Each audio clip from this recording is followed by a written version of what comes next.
harapan kalian semuanya bisa tercapai. Nanti kita sama-sama belajar bersama.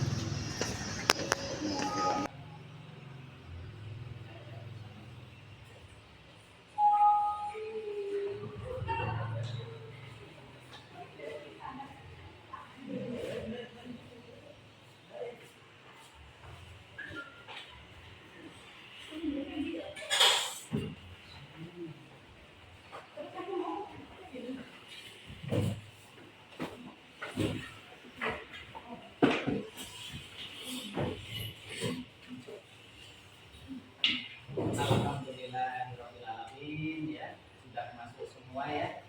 Alhamdulillah. Saya mengharapkan kalian semua masih dalam keadaan sehat semua. Amin. Sebelumnya saya ucapkan assalamualaikum warahmatullahi wabarakatuh. Waalaikumsalam warahmatullahi wabarakatuh. Alhamdulillah wa syukurillah ala sayyidina Muhammad ibn Abdillah wa ala alihi wa sahbihi wa mawala la haula wa la quwwata illa billah. Kepada para mahasiswa semua yang tentunya saya banggakan, yang saya sayangi, dalam kesempatan ini, pada pertemuan kali ini kita dipertemukan kembali tentunya di materi perkuliahan kita, di mana pada kesempatan ini Bapak ingin menyampaikan materi ilmu pendidikan Islam yang merupakan sub CPNK, sub capaian mata kuliah yang keempat, yaitu tentang metode pendidikan Islam. Yang Bapak harapkan dalam pembelajaran ini sebagai capaian pembelajarannya nanti, saya sangat mengharapkan kepada kalian semua nanti akan mampu menguraikan secara umum tentang konsep Islam, fitrah pendidikan, ya, seumur hidup, kurikulum, pendekatan, metode pendidikan Islam, serta lingkungan dan kelembagaan pendidikan Islam. Secara spesifik, tujuan Bapak menyampaikan materi ini, capaiannya adalah mampu menguraikan, di mana sampai nanti mampu yang menguraikan, kemudian menyimpulkan, menghubungkan, juga mempraktekkan bagaimana metode pendidikan Islam itu pada lembaga pendidikan Islam khususnya dan juga lembaga-lembaga pendidikan umum. Dalam hal ini sebelumnya kita sama-sama melihat atau menyimak, ya, mendengarkan satu buah video tentang studi kasus di mana ada penerapan metode pendidikan yang diterapkan pada salah satu lembaga pendidikan. Mari kita simak bersama-sama terlebih dahulu.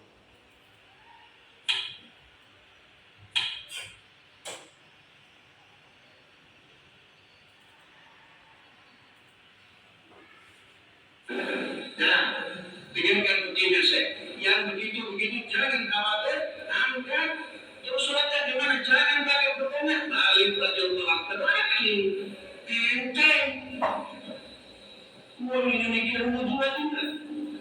Masya Allah, itu zikir sudah kami dipakai rujukan yang begitu. Baca saja, oh itu zaman dahulu, zaman sekarang seperti sekarang. Itu para mahasiswa semua. Jadi ada video studi kasus. Nah, saya coba minta pendapatnya dari para mahasiswa semua. Ada enggak yang punya komentar, punya pendapat tentang isi video tersebut? Yang boleh berdiri, Mas Iqbal. Ya, subhanallah. Ya, Mas Iqbal silakan. Jadi setelah melihat dan mendengar video yang telah diputar di depan tadi, menurut saya bahwasanya metode yang dilakukan oleh penyampai materi tersebut itu kurang pantas. Kenapa? Karena ketika kita menyampaikan suatu contoh, kita berkata bahwasanya bola itu besar, maka akan ada perbandingan yaitu bola kecil atau alasan. Sedangkan yang disampaikan oleh penyampai tadi, seorang guru yang sebagai orang mengenai seorang guru, tapi dia tidak memiliki alasan atau dasar atas apa yang dia sampaikan. Maka seyogyanya seorang guru atau siapapun penyampai materi sebisa mungkin memiliki alasan atas perkataan tersebut. Jadi menurut saya itu kurang pantas dan kurang tepat seperti itu. Oke. Coba bisa kita kasih Mas Iqbal sudah memberikan gambaran bahwa itu masalahnya adalah problemnya masalah metode, cara menyampaikan. Nah ini yang menjadi latar belakang kita semua bahwa metode itu adalah penting. Mungkin sebelum saya lanjutkan ada komentar yang lain dari mahasiswa yang lain selain Mas Iqbal? Mungkin dari kaum hawanya, dari kaum hawa ini boleh silakan mengomentari video tersebut dulu. Silakan. Ada? Silakan. Oh cukup ya, saya kira cukup satu buah komentar, tapi itu benar-benar memang merujuk pada apa yang menjadi materi kita hari ini ya. Materi kita hari ini adalah metode pendidikan Islam. Kenapa metode ini sangat penting para mahasiswa semua? Karena metode itu adalah bagian komponen, salah satu komponen dari pendidikan. Jadi kalau namanya komponen itu harus ada pada sebuah lembaga pendidikan. Kalau kita artikan metode itu bisa diartikan beberapa istilah ya. Bisa diartikan ada yang mengatakan torikoh. Torikoh itu artinya jalan. Ada yang mengatakan manhaj, sebuah sistem. Ada yang mengatakan torikoh itu al-wasilah, perantara. Jadi dalam proses pembelajaran itu harus ada sistem, harus ada jalan, harus ada perantara. Makanya pentingnya metode itu ya dikatakan salah satu ungkapan bahasa Arab at-tariqatu ahammu minal maddah, bahwa metode itu sangat penting, lebih penting daripada materi. Nah, dalam hal ini maka saya akan memperkenalkan, saya sedikit akan memberikan gambaran dalam pendidikan Islam itu ada beberapa metode pendidikan Islam yang sebaiknya diimplementasikan, dipraktekkan dalam dunia, dalam lembaga pendidikan Islam, baik Islam, lembaga pendidikan Islam ataupun lembaga pendidikan umum. Di antaranya ada dialog Qur'ani dan Nabawi, ada metode kisah Qur'ani dan Nabawi, ada metode amsal, ada metode uswah, ada metode ibrah dan mauidhah, ada metode targhib wa tarhib. Nah, ini beberapa metode yang setidaknya harus ada pada sebuah lembaga pendidikan Islam. Baik pesantren, pendidikan Islam secara umum ataupun yang lainnya. Nah, ini harus ada. Nah, oleh karena itu Bapak mengharapkan kita bersama-sama mendiskusikan beberapa lembaga ataupun metode, maksud saya metode pendidikan Islam, dengan nanti kita bersama-sama membuat kelompok ya. Jadi supaya nanti kita bersama-sama bisa memahami sebenarnya bagaimana sih metode-metode pendidikan Islam itu, baik dari metode dialog Qur'ani sampai pada metode targhib wa tarhib. Nanti saya mengharapkan kalian bisa memahami secara utuh. Kalian nanti bisa memahami dan juga mempraktekkan dalam lembaga pendidikan Islam yang ada di daerah kita. Nah, oleh karena itu, Bapak mengharapkan langsung secara otomatis saja Bapak kepengen kalian membuat kelompok ya. Nanti kelompoknya karena ini mahasiswanya insya Allah cukup untuk terbagi menjadi 6 kelompok, dan mungkin kalaupun tak ada yang lain nanti bisa bergabung ya. Kalau misalnya satu kelompok 2 orang, berarti ini ada sekitar 2 kelompok yang mungkin terdiri dari 3 orang ya. Secara otomatis saya bagi untuk kelompok metode dialog Qur'ani dan Nabawi ya. Saya otomatiskan di sini saja. Sudah berkumpul alhamdulillah ya. Sebelum saya bagi sudah terkumpul 2 kelompok ya, alhamdulillah. Dan saya minta tolong untuk kelompok 2 metode kisah Qur'ani Nabawi, saya mohonkan kepada Mbak Nurul untuk maju, silakan ke depan Dan untuk selanjutnya metode Amsal, saya mohon kepada kelompok 3 ya, Mbak Sumiati dengan temannya, ya silakan maju ke depan saja secara otomatis. Kemudian selanjutnya kelompok 4 metode uswah, ya ada Mbak Ikis dengan Mbak Putri, subhanallah sudah siap ya. Kemudian ada metode Ibrah dan Mau'idoh. Saya mengharapkan kepada Mbak Aminah dengan Mbak Nur Intan menjadi satu ya. Dan yang lain masih ada beberapa, 3 ya, maaf ada 3. Saya minta tolong Mas Iqbal untuk bisa bergabung, kursinya bisa ditaruh di depan saja langsung secara otomatis. Kemudian Mbak Olis bisa ke depan sini dan Mbak Fatimah bisa bergabung ke kelompok 3 ya. Mbak Olis ke kelompok 4. Silakan kursinya dibawa, boleh di depan, silakan kursinya boleh dibawa ke depan ya, silakan Mbak Fatimah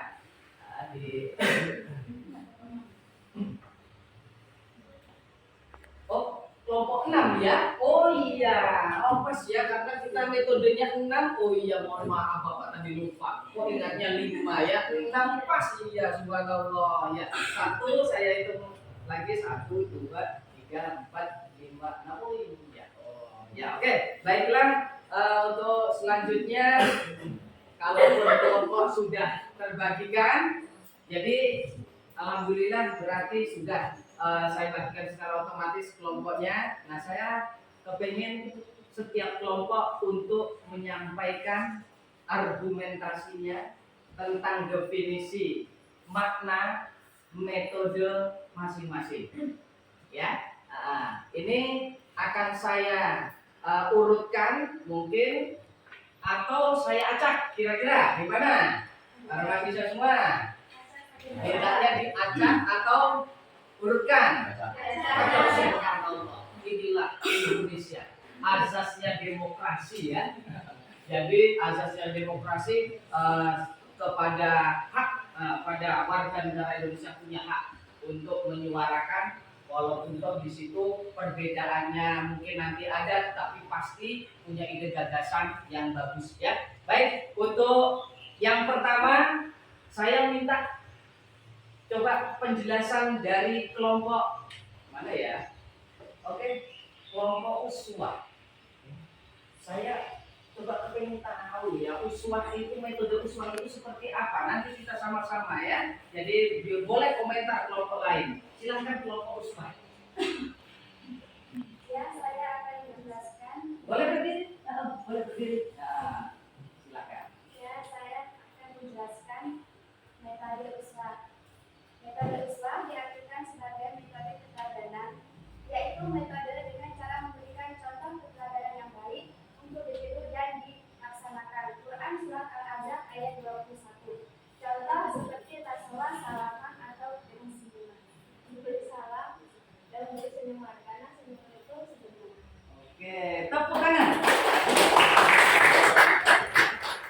Selanjutnya saya minta kalau untuk memberikan pengertian dan contoh dari metode kisah Qur'ani dan Nabawi.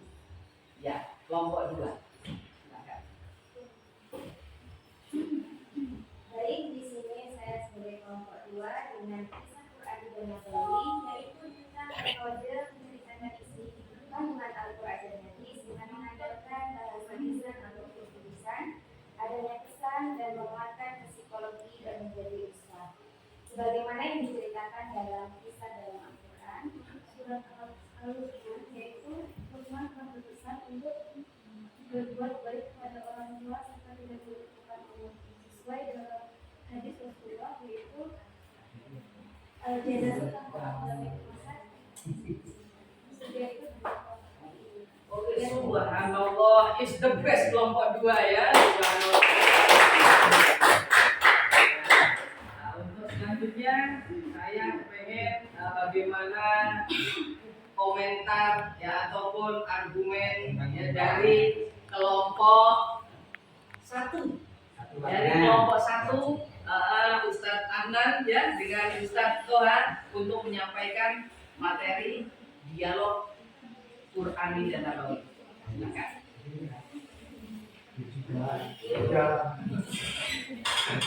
Ya, assalamualaikum warahmatullahi wabarakatuh. Waalaikumsalam warahmatullahi wabarakatuh. Kami dari kelompok satu, ya, merupakan dialog Qur'ani dan Nabawi. Ya. Jadi dialog Quran dan Nabawi, ya, itu disebut dengan metode jiwa atau percakapan yang bersifat argumentatif untuk menanamkan percaya diri dan menanamkan keimanan. Ya, itu contohnya di dalam Al-Quran ada yang Iqra, ya, surat Al-Alaq. Ya.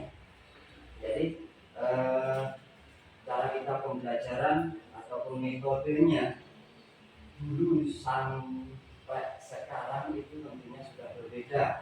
Ya, contohnya kita melakukan pembelajaran ataupun metodenya itu sudah berbeda. Kalau dulu, zaman dulu itu pakai juz amma, kalau metode yang baru ini pakai kok juz 1 sampai juz 7. Subhanallah, kasih aplaus. Untuk selanjutnya ada metode yang di situ merupakan metode Amsal. Nah, apa sih sebenarnya metode Amsal itu? Coba saya pengen komentar dari kelompok 3. Silakan. Baiklah, di sini kami dari kelompok 3 akan memberikan pengertian dari metode Amsal. Cara mendidik dengan memberikan perumpamaan sebagai metode psikologi edukatif atau kependidikan jiwa yang ditunjukkan ke dalam makna dan ketinggian maksudnya. Itu contohnya seperti perumpamaan seperti perilaku gibah. Itu seperti halnya kita memakan daging saudara kita sendiri yang sudah meninggal. Jadi hibah itu diibaratkan seperti orang memakan daging saudaranya yang sudah meninggal dunia. Itu metode Amsal ya. Subhanallah. Iya. Ya silakan. Pak Polis dan Bapak kita bisa menyampaikan. Baiklah, di sini kami dari kelompok 6 akan memberikan penjelasan tentang metode tadi kelas 1. Di sini kami pada itu adalah dalam pembelajaran memberikan penghargaan reward ataupun pujian kepada siswanya bukan memberikan hukuman di siswanya sendiri. Contohnya bisa dicontohkan seperti ketika seorang siswa mendapatkan nilai tertinggi di dalam kelasnya atau di angkatannya. Jadi di situ diapresiasikan dengan memberikan piagam penghargaan atau memberikan hadiah-hadiah lainnya. Berarti coba saya tanya kepada kelompok 6 ini. Maksudnya metode pemberian penghargaan itu apakah harus berupa materi? Tidak. Pemberian penghargaan itu tidak hanya dengan materi, bisa diberikan pujian atau dia juga bisa diberikan apresiasi dan dukungan dan diberikan jalan untuk lebih meningkatkan pemikiran dia. Ketika dia sudah mendapatkan ini, diberi lagi motivasi agar kamu bisa mencapai ini. Dan untuk pembelajaran yang lain, ketika seseorang itu diberikan penghargaan, maka yang lainnya akan meniru bahwasanya oh saya itu harus bisa seperti ini, nilai saya itu harus segini agar saya mendapatkan dia. Nah, pertanyaan saya, ujiannya yang seperti apa kalau bukan berupa materi? Coba saya ingin tahu. Ujiannya penghargaan yang bersifat non materi itu seperti apa? Kalau ada anak mahasiswa atau siswa kita nilainya bagus, yang bisa menjawab. Nah, ujian yang berupa apa? Bukan berupa materi. Pemikiran Anda sangat baik dan sangat bagus, mohon ditingkatkan lagi. Dan untuk mahasiswa yang lain bisa dicontoh dan bisa ditiru perilaku mahasiswa ini. Oke, subhanallah. Saya yakin dan percaya memang mahasiswa ini luar biasa ya, pola pikirnya, paradigmanya ya, seperti kalian semua. Saya bangga ya mempunyai mahasiswa seperti kalian. Mudah-mudahan apa yang menjadi cita-cita harapan kalian semua tercapai ya. Inilah ya para mahasiswa semua. Jadi kita sudah memahami dari beberapa metode pendidikan Islam ya, dari setiap kelompok tadi sudah memberikan penjelasan. Nah, saya pengen ada dari kalian menyimpulkan. Coba, siapa yang bisa menyimpulkan dari beberapa metode yang bisa kita lakukan dalam lembaga pendidikan Islam? Apa kesimpulannya? Mungkin, oh iya, Bapak. Jadi kesimpulannya semuanya itu yang jelas kita belajar dengan bersemangat, dengan cara sendiri-sendiri bagaimana kita itu bisa memahami semua pelajaran tersebut dengan baik, dengan perilaku yang baik, sopan santun dan lain. Terima kasih Mas Toba. Baik, saya tambahkan dari apa yang disampaikan Mas Toba tadi, Ustaz Toba, Ustaz Toha ya, Ustaz Toha ya. Jadi dalam kita mendidik caranya masing-masing. Nah, dengan cara mendidik itu caranya masing-masing, maka metode pendidikan Islam ini adalah suatu cara yang dapat ditempuh dalam memudahkan.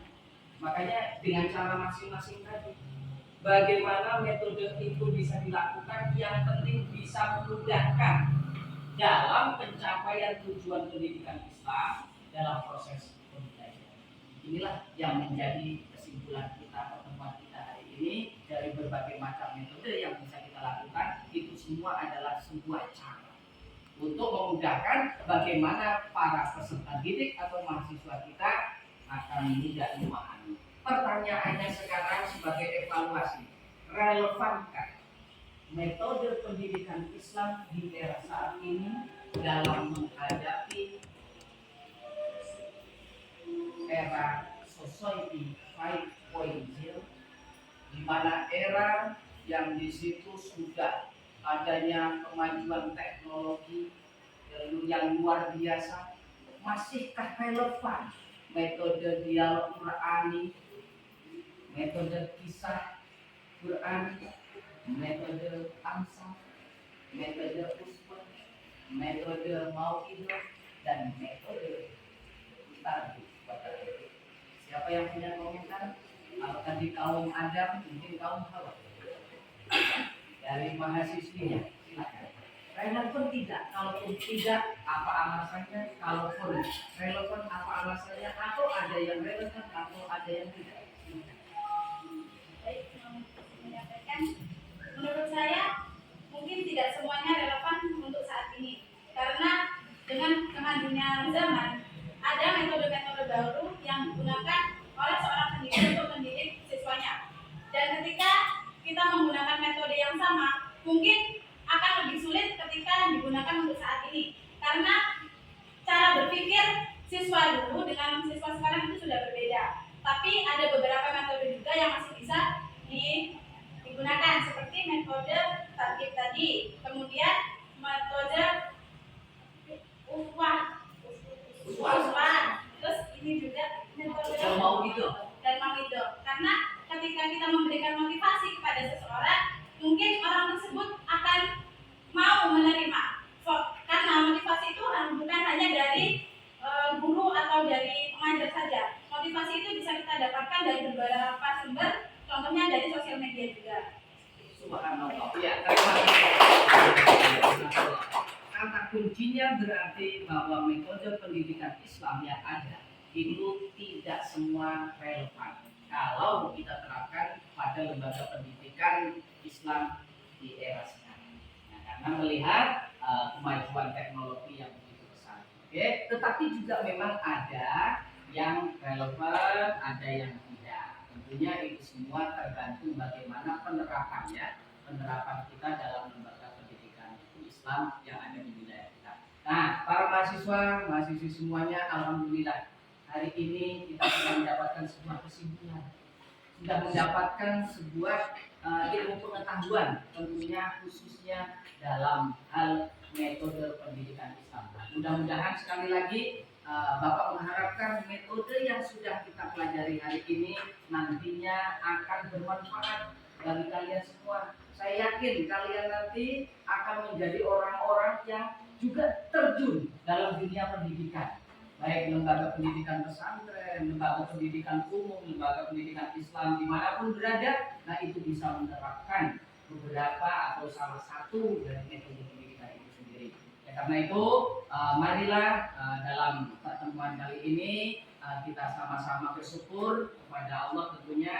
Alhamdulillah kita bisa mengikuti pembelajaran hari ini dengan baik, sehingga kita mendapatkan ilmu sesuatu yang mungkin bermanfaat untuk kita semua. Mari kita sama-sama akhiri kegiatan perkuliahan ini dengan mengucapkan lafaz hamdalah bersama-sama.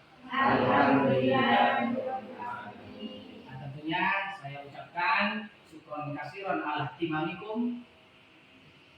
Bila liqa ma'asalam. Wallahul muwaffiq ila aqwamit thoriq. Wassalamualaikum warahmatullahi wabarakatuh.